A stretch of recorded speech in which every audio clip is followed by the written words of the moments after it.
স্বৈরাচারের মতো লোক থাকলে দেশ মনে উন্নত হবে, আর এই ছাড়া উন্নতর কোনো ক্যাপাসিটি আমি দেখতেছি না এখন পর্যন্ত। প্রথম 2 মাস পরেই মনে করছি দেশ ঠিক হয়ে যাবো, ঠিক হওয়ার তো দূরের কথা, আমাদের আরো ক্ষতি হয়ে গেছে। প্রথমে জাতিসংঘ এবং এখন যুক্তরাষ্ট্র দুই শক্তি আনুষ্ঠানিক পর্যবেক্ষক দল না পাঠানোর সিদ্ধান্তের মধ্য দিয়ে পরিষ্কার ইঙ্গিত দিয়েছে যে তারা এই যে নির্বাচনী প্রক্রিয়াটা শুরু হয়েছে তাকে সম্পূর্ণভাবে তাদের ম্যান্ডেট বা স্বীকৃতি দিতে প্রস্তুত নয়। এটি ইউনূস সরকারের জন্য একটি ভয়াবহ কূটনৈতিক এবং প্রতীকী সেটব্যাক।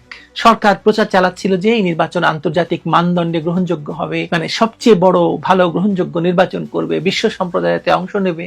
কিন্তু বাস্তবতা হচ্ছে কেবলমাত্র ইউরোপীয় ইউনিয়নের একটি সীমিত পর্যবেক্ষণ মিশন ছাড়া অন্য কোনো গুরুত্বপূর্ণ বহুপাক্ষিক সংস্থা বা রাষ্ট্র আনুষ্ঠানিকভাবে এই নির্বাচনে হাজির হচ্ছে না। আবার ইউরোপীয় ইউনিয়নকে মূল্য দেখানো হয়েছে এয়ারবাস কেনার, অস্ত্র কেনার, ফলে তারা এই নির্বাচনে এসে হাজির হয়েছে। এটি শুধু একটি শূন্যস্থান তৈরি করেনি, বরং সার্বিক নির্বাচনী প্রক্রিয়ার উপর একটি বড় প্রশ্ন চিহ্ন এঁকে দিয়েছে।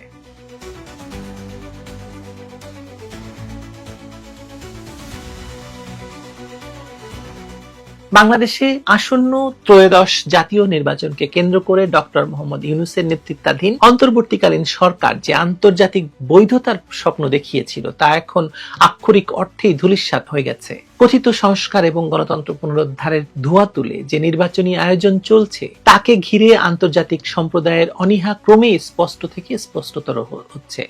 বিশেষ করে পশ্চিমা বিশ্ব এবং আন্তর্জাতিক সংস্থাগুলোর নির্বাচন পর্যবেক্ষণে অনাগ্রহী মনোভাব এই সরকারের জন্য এক বিশাল কূটনৈতিক ও রাজনৈতিক বিপর্যয় হিসেবে দেখা দিয়েছে। জাতিসংঘের পর এবার যুক্তরাষ্ট্রের পক্ষ থেকেও জানিয়ে দেওয়া হয়েছে যে তারা এই নির্বাচনে আনুষ্ঠানিকভাবে কোনো পর্যবেক্ষক পাঠাবে না। এটি কেবল একটি সাধারণ সংবাদ নয়, বরং ইউনূসের অবৈধ প্রশাসনের জন্য একটি থাপ্পড়, যা তাদের সাজানো নির্বাচনের বিশ্বাসযোগ্যতার কফিনে শেষ পেরেকটি ঠুকে দিয়েছে। আগামী 12ই ফেব্রুয়ারি যে নির্বাচনের তারিখ ঘোষণা করা হয়েছে তা নিয়ে দেশের ভিতরে যেমন বিতর্কের অন্ত নেই, তেমনি বাইরের দুনিয়াতেও এর গ্রহণযোগ্যতা নিয়ে গভীর সংশয় তৈরি হয়েছে। নির্বাচন কমিশন সচিবালয়ের জ্যেষ্ঠ সচিব আক্তার আহমদ মার্কিন রাষ্ট্রদূতের সঙ্গে বৈঠকের পর যে তথ্য দিয়েছেন তা বিশ্লেষণ করলে বোঝা যায় যে ওয়াশিংটন এই নির্বাচনকে খুব একটা গুরুত্বের সঙ্গে নিচ্ছে না। মার্কিন যুক্তরাষ্ট্র সাফ জানিয়ে দিয়েছে তারা ফরমাল বা আনুষ্ঠানিক কোনো পর্যবেক্ষক দল পাঠাবে না। যদিও বলা হয়েছে যে একটি ইন্ডিপেন্ডেন্ট বা স্বাধীন পর্যবেক্ষক দল এম্বাসির ভেতর থেকে বা স্থানীয় দূতাবাসের কর্মকর্তারা তাদের রুটিন কাজের অংশ হিসেবে ঢাকা, সিলেট, চট্টগ্রাম, খুলনায় ভোট দেখতে যেতে পারেন। কিন্তু কূটনীতির ভাষায় এর অর্থ অত্যন্ত গভীর। যখন কোনো পরাশক্তি রাষ্ট্র আনুষ্ঠানিকভাবে পর্যবেক্ষক পাঠাতে অস্বীকার করে তখন বুঝতে হবে তারা এই নির্বাচনী প্রক্রিয়ার দায়ভার নিতে চাইছে না, কিংবা সেই প্রক্রিয়াকে এতটাই ত্রুটিপূর্ণ মনে করছে যে সেখানে রাষ্ট্রীয় সম্পদ এবং জনবল ব্যয় করাকে তারা অপ্রয়োজনীয় মনে করছে। দূতাবাসের কর্মকর্তারা ভোট দেখতে যাওয়া আর ওয়াশিংটন থেকে উচ্চ পর্যায়ের পর্যবেক্ষক মিশন পাঠানো তো এক বিষয় নয়। আপনার কি মনে হয় এক বিষয়? স্থানীয় কর্মকর্তারা যা করবেন তা হলো পরিস্থিতির উপর নজর রাখা। এটি নির্বাচনের শুদ্ধতা বা বৈধতা দেওয়ার কোনো সনদ নয়। এর আগে জাতিসংঘের পক্ষ থেকেও একই ধরনের নেতিবাচক বার্তা এসেছে। জাতিসংঘের মহাসচিবের মুখপাত্র স্টেফান দুজারিক স্পষ্ট ভাষায় জানিয়ে দিয়েছিলেন যে বাংলাদেশের আসন্ন নির্বাচনে পর্যবেক্ষক পাঠানোর কোনো পরিকল্পনা জাতিসংঘের নেই।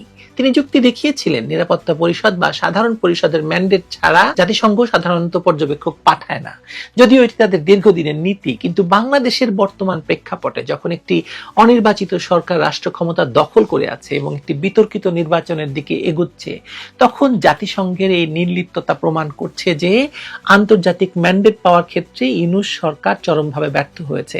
আমাদের ভুলে গেলে চলবে না, এই জাতিসংঘই ইউনূসকে ক্ষমতায় বসিয়েছে বাংলাদেশের সেনাবাহিনীকে নিরস্ত্র রেখে এবং বাংলাদেশের সেনাবাহিনীর উপর চাপ দিয়ে এই সন্ত্রাসীদের দমনে বাধা দিয়ে। জাতিসংঘ যদি মনে করত যে এখানে গণতন্ত্র পুনরুদ্ধারের একটি গুরুত্বপূর্ণ এবং ঐতিহাসিক প্রক্রিয়া চলছে, তবে হয়তো তারা বিশেষ ম্যান্ডেটের মাধ্যমে হলেও পর্যবেক্ষক পাঠাতো।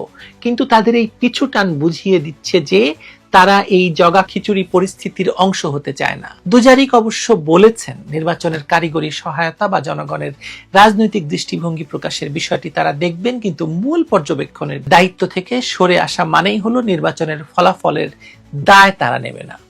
সবচেয়ে বড় ধাক্কাটি হলো এই তথাকথিত নির্বাচনের আয়োজকরা ভেবেছিল তাদের পশ্চিমা প্রভুরা এসে তাদের পিঠ চাপড়ে দেবে এবং নির্বাচনের দিন বুথে বুথে ঘুরে এই অবৈধ আয়োজনকে বৈধতার স্ট্যাম্প দেবে। কিন্তু বাস্তবতা হলো একমাত্র ইউরোপীয় ইউনিয়ন ছাড়া আর কোনো উল্লেখযোগ্য আন্তর্জাতিক পক্ষ এই নির্বাচনে পর্যবেক্ষক পাঠাতে আগ্রহী নয়।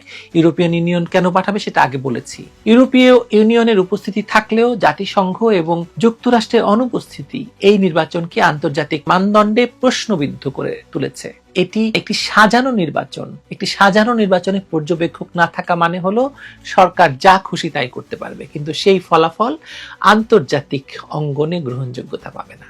ইউনুসের প্রশাসন চেয়েছিল পর্যবেক্ষকদের উপস্থিতি দিয়ে তারা বিশ্বকে দেখাবে যে সবকিছু স্বাভাবিক আছে, কিন্তু আমেরিকা এবং জাতিসংঘের এই সিদ্ধান্ত তাদের সেই পরিকল্পনায় জল ঢেলে দিয়েছে। একে তো সরকার অবৈধ, তার উপর নির্বাচনের প্রক্রিয়া নিয়ে রয়েছে হাজারো প্রশ্ন। এমত অবস্থায় পর্যবেক্ষকদের এই বয়কট সরকারের নৈতিক ভিত্তিকে সম্পূর্ণ ধসিয়ে দিয়েছে। এরপর আর কি বলবো বলুন। এটা অত্যন্ত পরিতাপের বিষয় যে নির্বাচনে দেশের প্রধান রাজনৈতিক দল অংশগ্রহণ করতে পারেনি, লেভেল প্লেইং ফিল্ড নিশ্চিত করতে পারেনি বলে যারা অংশ নিচ্ছে তারাই বলছে। যেখানে পোস্টাল ব্যালটের মতো কারিগরি বিষয় নিয়ে আলোচনা চলছে এবং তাতে কি কি ভয়ানক কাণ্ড ঘটে গেছে আমি আগের ভিডিওতে বলেছি। মানে ভাঙা ঘরে আলপনা আঁকার মতো হয়ে যাচ্ছে। মার্কিন প্রতিনিধি দল হয়তো জানতে চেয়েছে যে আইন শৃঙ্খলা বাহিনীর বাড়াবাড়ির বিষয়ে, যা ইঙ্গিত দিচ্ছে যে তারা জানে এই সরকারের অধীনে মানবাধিকার এবং প্রশাসনিক নিরপেক্ষতা কতটা ভয়াবহ অবস্থায় পৌঁছেছে। নির্বাচন কমিশন বলছে স্থানীয় খবর স্থানীয়ভাবে নিষ্পত্তি করা হচ্ছে। এটি একটি দায় সারা জবাব। মূল সমস্যা হলো একটি অনির্বাচিত সরকারের অধীনে পুলিশ প্রশাসন কখনোই নিরপেক্ষ আচরণ করতে পারে না। আর পর্যবেক্ষক না থাকার ফলে এই প্রশাসনিক কারচুপির বিষয়টি দেখার কেউ থাকবে না। ফলে আমেরিকা এবং জাতিসংঘের এই সরে দাঁড়ানো প্রকারান্তরে এই বার্তা দিচ্ছে যে তারা জানে কি হতে চলেছে, তারা এর সাক্ষী হতে চায় না। এই পরিস্থিতিকে রাজনৈতিক বিশ্লেষণে সেটব্যাক বা বড় ধরনের পশ্চাৎপসরণ বলা হচ্ছে। ইউনূস সরকার ক্ষমতায় আসার পর থেকেই আন্তর্জাতিক সমর্থনের উপর ভর করে টিকে থাকার চেষ্টা করেছে। তারা ভেবেছিল পশ্চিমা বিশ্বের আশীর্বাদ তাদের সব অবৈধতাকে ঢেকে দেবে, কিন্তু নির্বাচনের মতো একটি ক্রিটিক্যাল ইভেন্ট যখন প্রধান দুই আন্তর্জাতিক শক্তি জাতিসংঘ এবং যুক্তরাষ্ট্র মুখ ফিরিয়ে নেয়, তখন বুঝতে হবে সরকারের পায়ের তলায় আর মাটি নেই। পর্যবেক্ষক না পাঠানোর সিদ্ধান্তটি প্রমাণ করছে যে আন্তর্জাতিক সম্প্রদায় সম্ভবত এই সরকারের স্থায়িত্ব এবং নির্বাচনের ভবিষ্যৎ নিয়ে সন্দিহান।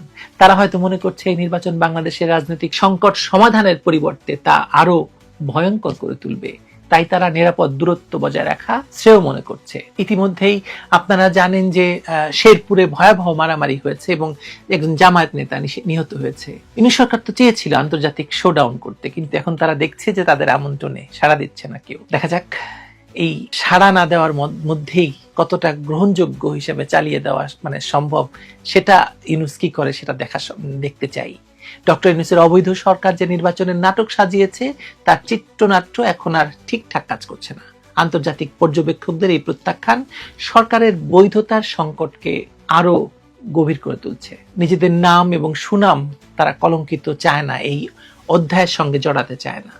12ই ফেব্রুয়ারির নির্বাচন যতই ঘনিয়ে আসছে, ইউনূস সরকারের কূটনৈতিক ব্যর্থতা ততই প্রকট হচ্ছে। বিশ্ব মোড়লদের এই নীরব প্রত্যাখ্যান আগামী দিনে বাংলাদেশের রাজনীতিতে, বিশেষ করে এই অবৈধ সরকারের নির্বাচনী ভূমিকাকে প্রশ্নবিদ্ধ করার মানে হচ্ছে শেষ পর্যন্ত হয়তো নির্বাচনটাই নাও হতে পারে। দেখুন কি থেকে কি হয় বলা তো যায় না, আসলে যে কোনো সময় যে কোনো কিছু হতে পারে।